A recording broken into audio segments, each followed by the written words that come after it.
politique day génn ci rédaction yi man ba ma engagé woo dama jël disponibilité nekk ci leneen. donc boo décidé parce que mënul ànd au fait li ma daan wax te mënul indi amalgame mooy ma ne gars yi sama métier bi c'est un métier à vie c'est un métier qui mène à tout le journalisme. donc bu yàlla dogalee da nga dem ba benn instant nga décider da ngay def politique mënatoo def pratique bi ni mu waree li ngeen di def toog seen plateau yi di inviter un homme politique wala di def yenn débat yi mënatoo ko def. donc logique bi mooy objectivité bi dafay des. wala du mën a nekk dafay des. moo tax nag ma ne la sànq ñeneen ñi dañu garaaw ñeneen ñi mooy ñi nga xam ne dañu koy def nekk ci biir rédaction yi ba tey di làqatu boobu mooy danger bi moo tax ma ne keroog CNRA ak CORED seen liggéey bi baax na waaye gënoon nañ ko def fekk sax du jamono élection nañu wax ni képp kuy journaliste te ngay politique génn rédaction yi te loolu neex na analyser mais mun nga gis journaliste boo xam ne liggéeyam yëpp chronique am yëpp analyse am yëpp attaqué pouvoir kese la xanaa opposition nekkuñu fi xanaa ñeneen nekkuñu fi ci réew mi. mais ñooñu zéro wuñ benn pouvoir nag booy attaqué tamit kuy zéro pouvoir ngay déet dama ne objectivité mooy lan mooy su ma waxee ci yow suba ma wax ci Samba gannaaw su ma wax ci Demba selon l'actualité. mais ñoom bu ñuy jugé bilan la ñuy jugé souvent bu ñuy attaqué bilan la ñuy attaqué alors que c'est le président moo yor bilan moo war a c'est important mais xam la laal bëgg yëgal am na journaliste yoo xam ne boo xoolee seen 45000 chroniques yu ñuy def par année amul benn boo xam ni laal na keneen wala wax na keneen kudul le pouvoir mais loolu duñ ko bañ mais dama la ne feeñalal ne yow da ngay politique ci opposition nga bokk mu jeex. waaw mais bu nekkee léegi kuy def politique bàyyi activité bu nga doon def bu ko def politique métier ndax loolu tamit du gàllankoor. mais politique du métier justement politique du métier. politique du métier ñun dañuy liggéey man su ma fi jógee léegi damay xëy sama bërëbu liggéeyukaay fa laay nekk ba sama heure wàcc ma ñibbi nekk ci leneen. man da nga wax sànq ne da ngay génn rédaction yi boo génnee. rédaction yi mais loolu laa la wax nii dama ne suñu métier bi ñun dafa yaatu.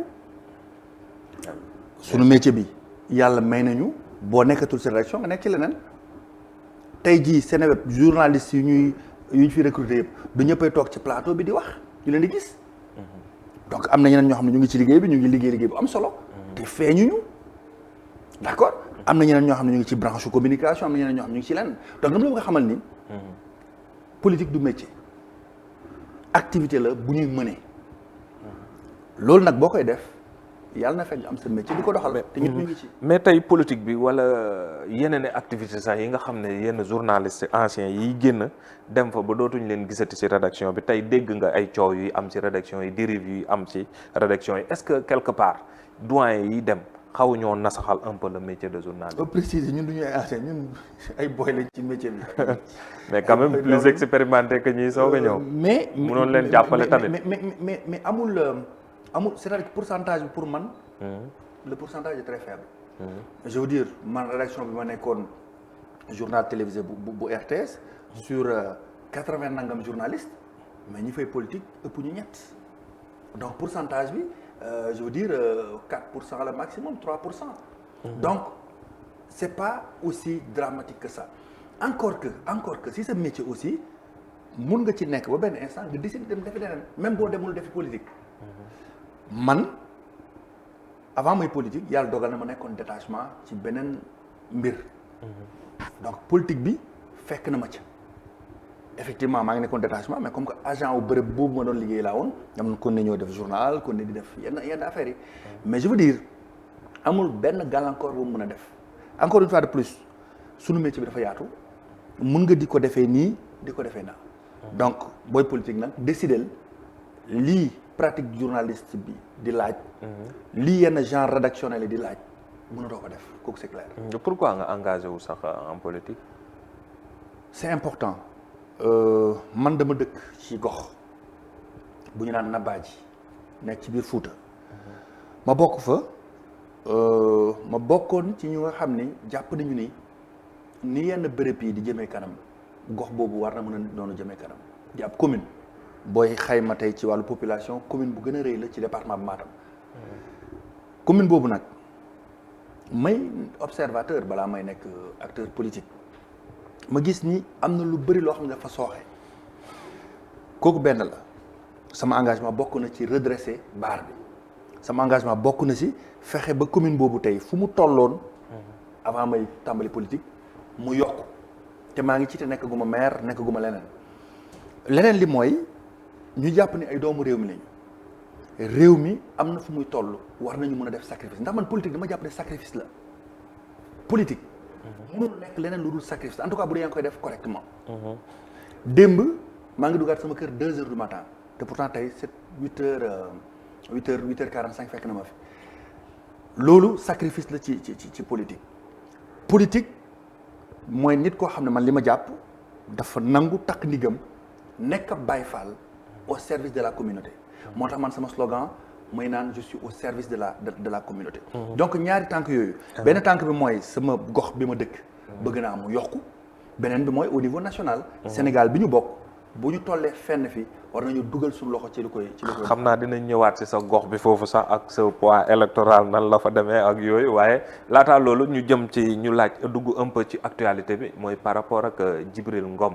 bi nga xam ne moo nekkoon mandataire Yewwi Askan Wi démb wala Macky Sall recevoir ko démb wala barki démb fële ca palais ba mu jur coow lu rëy yow en tant que communicant journaliste nan ngay jàngate kii boobu. en tant que communicant laa ciy intervenir. pour man la photo est virale ça c'est clair xaw ma nag contexte bi xaw ma nan lañ ko recevoir mënuñu wax ci audience mënuñu décrier président parce que recevoir na diw président de la République c'est le président de tous les Sénégalais. palais boobu ab opposant mun na fa dem ki nekk parti au pouvoir mun na fa dem société civile mun na fa dem keneen mun na fa dem mais man li ma ñaawlu tuuti rek mooy photo boobu déjà boo gisee nga xam ne en tout cas du service photographie présidence moo ko def tu sauras nettement que peut-être c'est ñuy ku jege njiiti réew mi lay doon de parce que photo boobu bu génne foofu laa jëm dama ne tu sauras nettement que benn appareil peut-être portable moo tey photo ko man nag ma jàpp ni président de la République yàgg naa ko wax en loolu ay apparition am dañu ko war a sauvegarder dañu ko war a sàmm du n'importe quand n'importe comment ak n'importe qui la war a photo loolu c'est mon analyse là c'est pas l'acteur politique c'est l'homme des médias c'est l'homme de communication qui parle image du président de la République waruñu ko coller ak lu ne kooku c'est clair beneen instant bi mooy boo xoolee benn photo bi président mu ngi sëggoon di bind je veux dire booy photo kilifa war nga ko xamal ni maa ngi ci yow. maa ngi lay photo. beneen affaire bi mooy. salle bi est-ce que manque de compétence wala xawul des si ñuy wër sàmm image wu le président de la République. non je ne pense pas que service communication bu présidence intervenir ci lii moo tax ma ne la c'est une photo informelle surtout la première photo bi nga xam ne président mu ngi sëgg di bind waa ji ay kayitam ko wër ak yeneen ak yeneen ak yeneen. sentir que ni il n'était pas au courant ci kii boobu dala am ci l'observateur ci kii bi ci audience bi waaw. moo tax ma ne la nag cette photo là y a rien de professionnel. sooy photo kilifa di njiitu réew du yor kayit di bind nga koy photo ñu ko dañuy wax dëgg beneen affaire mooy kayit yi wër leen ak je veux dire lii wër foofu yëpp mënoon na fa bañ a nekk donc du coup. waxuma waxu audience kon dafa mel ni amateurisme bu am na fii de doyen. mais loolu laa la wax dama la ne. cette photo là photo amateur la. du service su communication présidence moo ko def. nee naa la xam naa ay photographe présidence bien sûr. ay professionnels lañu. bu ñuy photo kilifa gi xam nañ ci yan contexte lañ koy photo. mais beneen mbir mu ngi juddu ci lii bi ñu recevoir rek dañuy gis ne. à chaque fois Macky Sall bu recevoir des gens yoo xam ne peut-être bokkuñu woon APR ñu ñëw APR waa APR yi authentique wala ñi fa yàgg bokk day jur coow lu bëri ñu merci ba ci bii nii. mais certains ont raison frustration dafay am. je veux dire bu fekkee yow yaa ngi liggéeyal kilifa gi sonn ci lool jékki-jékki gis koo xam ne tey la soog a agsi mais c'est-à-dire qu'il faut que nit ñi aussi ànd ak bonne foi loolu amul benn loolu kenn mënu ko ñaawlu kenn mënul ñaawlu le fait que tey militant wu APR am lu ko métti. parce que gis na un Djibril Ngom boo xam ne Fouta ga ñu dëkk poids électoral am. amu ko fa tekkiwu fa dara daal. non mënu ma waxee noonu sax mais li ma la bëgg wax ne. amu fa poids électoral bu tax. tey ñuy wax tax Macky di ko recevoir nag koo xam ne. amul loolu la moo tax ma ne la ci audience bi man mënu ma ci wax dara. audience moom président Macky Sall mooy xam opportunité bu mu war a recevoir Dicko. opportunité bu mu war a recevoir keneen ak keneen ak keneen. loolu moom moo ko mën a xam. mais dama la ne. un politique mun na toog mu métti ko. mais man APR laa bokk maa ngi xeexal président maa ngi sonn ci ay mbiram lu tax Djibril Ngom bi barki démb la def li mu def tey mu recevoir ko loolu dañ ko koy nangul kooku moo tax nag politique ay frustration la politique ay joie la. yow mer politique ay métit. dañ ci mer non man aw ma lu ma ci mer. parce que am naa sama analyse personnelle. parce que peut-être nekkuma ci condition wu kii ma la wax léegi. ki ma la wax bu toogee ay fukki at mu ngi liggéeyal président musul toog ak moom musul déggante ak moom mun na am li ko métti. foofu laay waxee mais man su ma nekkul situation boobu su ma meree ma mer dans le vide. Encore une fois de plus nit ñi nañu xam ni politique lu bëri daf ciy xew am na yoo xam ni mu ngi xew ci suuf am na yoo xam ni mu ngi xew ca kaw nu ko Adja Binta Faye waxee ba mu jëm kaw. am na yoo xam ni jëm kaw waaw loolu am solo. mais l'essentiel mooy. pour man photo bi moom amuloon benn raison. mu présente sur les réseaux sociaux. Aucune raison. ok am na beneen xew-xew muy affaire Barthélémy Diaz fan yii yëpp dominé actualité bi am ku ñuy wax Gaston Mbengue génn un peu tenir fi ay propos yoo xam ne ñu bëri dañ koo ñaawlu ñi jàpp ne li mu nekk wala li muy défendre président de la République sax moo tax ba yooyu boo moytuwul dara du ko ci fekk d'abord yow nan nga jàngatee ces propos ak lan nga xalaat ci position. est-ce que su ma la ne ba tey xaw ma virgule ci lu Gaston Mbengue wax di nga ma gëm. Gaston nee na les Diaz là bu ñu leen lakkoon vif sax amul benn problème ndax amuñ dara ba amuñ benn njëriñ ci dëkk bi. ah loolu nag moom wax dëgg yàlla man mënuma commenter loolu benn parce que quand même je pense que loolu du discours politique Gaston c'est un acteur de la lutte bu la ko xamee woon il est militant du Parti socialiste il soutient le président. mais loolu bu ko waxee je pense que ni amul benn corrélation bu ñu ko mën a def ci relation ak Macky Sall parce que yow xam nga. mais de tel propos warul mën a valoir une personne ci yoon ñu yóbbu wala ci yoon. parce que loolu tamit incitation à la violence. dama la ne man du ma daw analyser situation. mais bu Gaston bi dama la ne. dégguma ko fenn je l'ai pas suivi. donc du coup samay analyse aussi il faut mu. ànd ak objectivité mooy. ma gis ko moom mu wax ak ci contexte bi mu ko waxee mais l'essentiel mooy lii propos yi ma wax nii. dama la ne c'est pas des propos qu'il faut tenir dans le champ politique. amul mënul nekk kenn mënul attaquer noonu nit. ci politique man loolu laa jàpp. ah ok waaw jërëjëf kon Maty mun nañ def wala Aïcha Thiam def benn genre tour de table rek ak ki nga xam ne mooy Thierno Amadou Sy ñu fàttali na ne moom tamit créé na fi benn mouvement bi mu ngi tuddoon mu ngi tudd Xaa Yeeso voilà Xaa Yeeso xam naa Aïcha Thiam moom mooy gën a xam Xaa Yeeso lan lay doon rek voilà ñu def benn tour de table bu amee ay questions yi Xaa Yeeso mooy ci kanam jëm kanam waaw jëm kanam mu ngi doon donc kon très rapidement rek ñu bàyyi Babacar Kébé mu dugal laajam. voilà man sama laaj day ñëw ci benn contexte moom sax ngeen jot a dooree. mooy lu ñu ñëwoon décision générale bi nga xam ne jotoon naa wax ci Babacar Diagne am lu mu ci yëkkati ay kàddu maanaam les politiciens yi nga xam ne dañoo fas yéene woon samp seen ay ndënd maanaam interdiction ci li nga xam ne moo di plateau yi ak ci yenn rajo yi en tant que journaliste mais en tant que aussi politicien ban jàngat nga ci am. oui xaw naa ko junj tuuti ma ne la dafa xaw a yéex pour man. tenir quand même le milieu des médias dafa jot.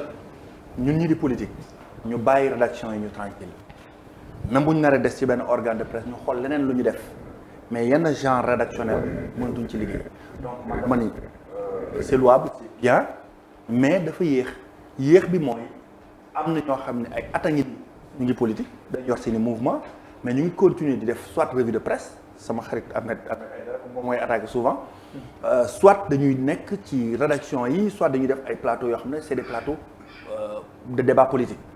donc loolu laa ni dafa war a jeex Sénégal waruñu ni bu élection jotee rek wala local yaa ngi jub si ku nekk candidat na nga retiré wu déedéet képp kuy politique soit tu fais une émission boo xam ne libre antenne la boo xam ne xam nañ ne kii dafay politique lii muy def ci parti politique bi la ko jëmale wala kii lay jàppale là on comprend mais mënoo sol sa casquette journaliste gàddu ko fekk yaa ngi téye sa casquette politique def ko sa biir saak c'est pas possible donc du coup les gens doivent quand même réagir. ñun daal ñuy weesu élection. maanaam na jéggi daal ay élection. dana jéggi ay élection dafa waroon doon loo xam ne c'est continuel. absolument. mu ngi noonu donc kon di ko ñu bàyyi la nga daane la gan gi ñu dem defee lii di buzz du jour. amul yeneen question yu kii foofu Mati bu nekk wala ok waaw Gaston Mbengue bi nangu cee xuus bu baax a baax te comme naataango politicien la war na cee gën a xuus daal.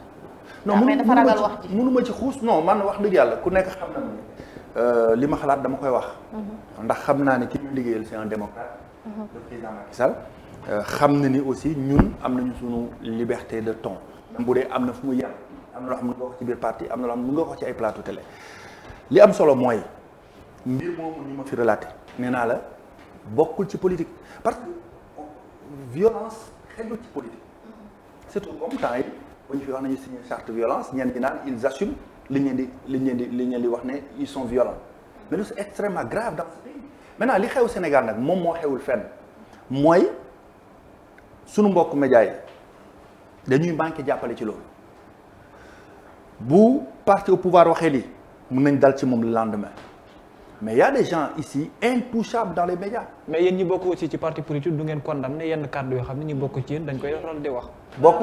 ñu bokk ci yéen maanaam yenn kàddu yi ñuy tenir. yan la ñu condamné woon mais c'est selon. c'est-à-dire que dama la ne c'est selon l'acteur politique en face. man de personnellement. li waxul duma ko jéem a wax. mais le souci nit nag nit nga rek. waaw le souci des gens mooy d'abord mooy maanaam yoo nga xam ne yoon da leen ci waroon a woo dañuy gis ne sax yoon dafay tànqamlu parce que dañuy jàpp ne kii dafa jege président wala dafa jege gàncax président. loolu de yaa ko xalaat nag saa man de li ma la mën a wax mooy. nit ñee ko xalaat am na lu waxuwul sama xalaat dama ko jotale rek. am na lu waxuwul ci politique lépp luy violence. mooy loolu li ma wax noonu lépp luy indi haine. lépp luy indi.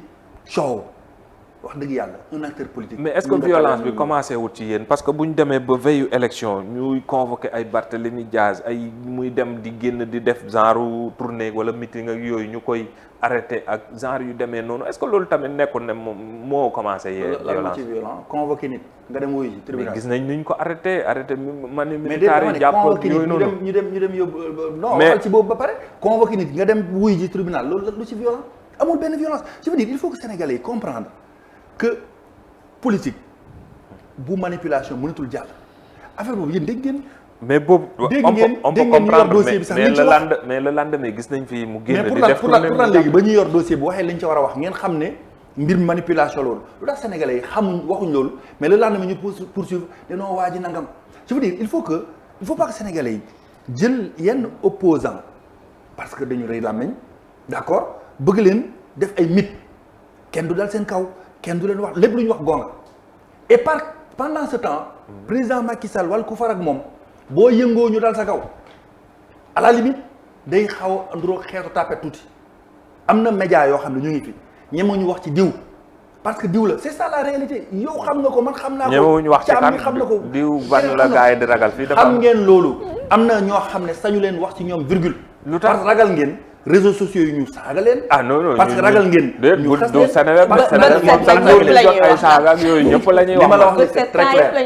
y a des gens fii y a des gens yaa ngi di constat bi ñu def dafa mais bu doon waa ji bu doon yenn gars yi ñoo fi toogoon waxal dañuy door seen beñ jox ñu benn exemple bu doon yenn gars ñoo fi toogoon tey gars yi dañuy door seen beñ a cool door seen café cool ñun ñu gën a mais comme que man la gis nga ñoom ñëpp ñu ngi commencé non ñun mais l'essentiel yow sax tey sax dafa mel ni man sama gars yi tey dafa mel ni ils ont xool nu ñu sawaree tey dañoo du sax ak yow mais ñeneen opposants yi fi jaar sax le débat était beaucoup plus tendu sax yow da nga doon nelaw di wax ci Barthélémy Dias nga yeewu te ñu ngi la wax ci Gaston bi jar nga yeewu mais li ma la bëgg a xamal mooy réew mi dañ ko bokk ñi faree opposition ni ñu xam ni tey Sénégal toll na fa xam ne manipulation mënul jox kenn lenn.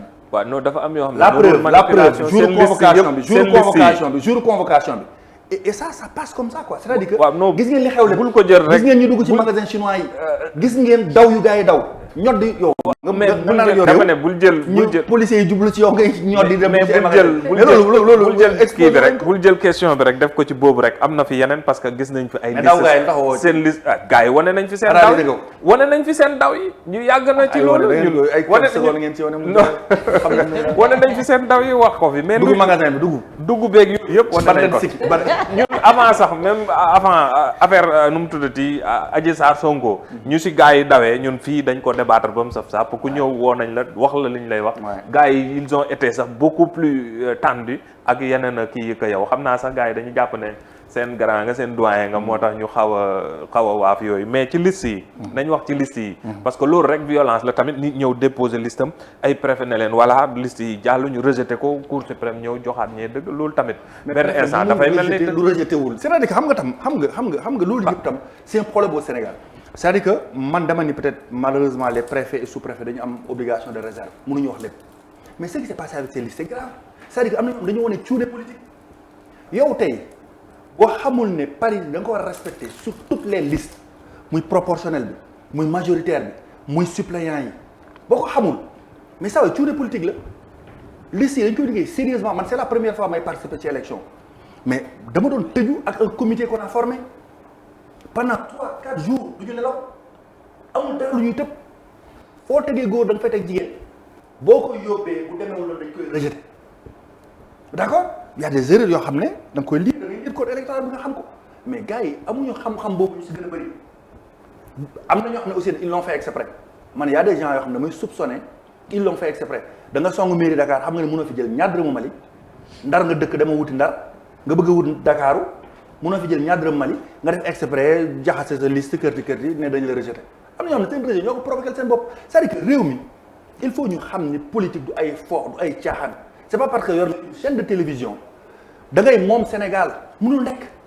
mbugaan nga bëgg a attaquer noonu parce que tam bu fekkee ne ku nekk am na sa chaîne rek gars yi dañuy jàpp ne tamit RTS seenu Macky Sall la parce que la fay jàll daanaka kenn du fa wane lu ñuy wax lu ñaaw Macky Sall yow yaa ma gën a xam loolu ndax yaa ngi woon RTS. loolu de yaa ko wax. mais li ma xam mooy RTS média public la loolu tam manque xam-xamu sénégalais la. man nekk naa RTS ba tey agent RTS la de toute façon musuma toog ñu ne ma nii nga ko war a defee. te am na ñu nekk rédaction ba ñu fa nekk ba tey mais boo nekkee boo décidé engagé wu xaaral ma expliqué la non waxuma nii nga ko war a defee boo décidé engagé wu ci média public xam nga ay obligation média public service public de l'audiovisuel la ñuy wax à la RTS on sert aux Sénégalais li administration publique di joxe li état di joxe li gouvernement di liggéey mais ça c'est notre obligation. léegi opposition amuñ dara ñoom parti ci kii bi ci RTS.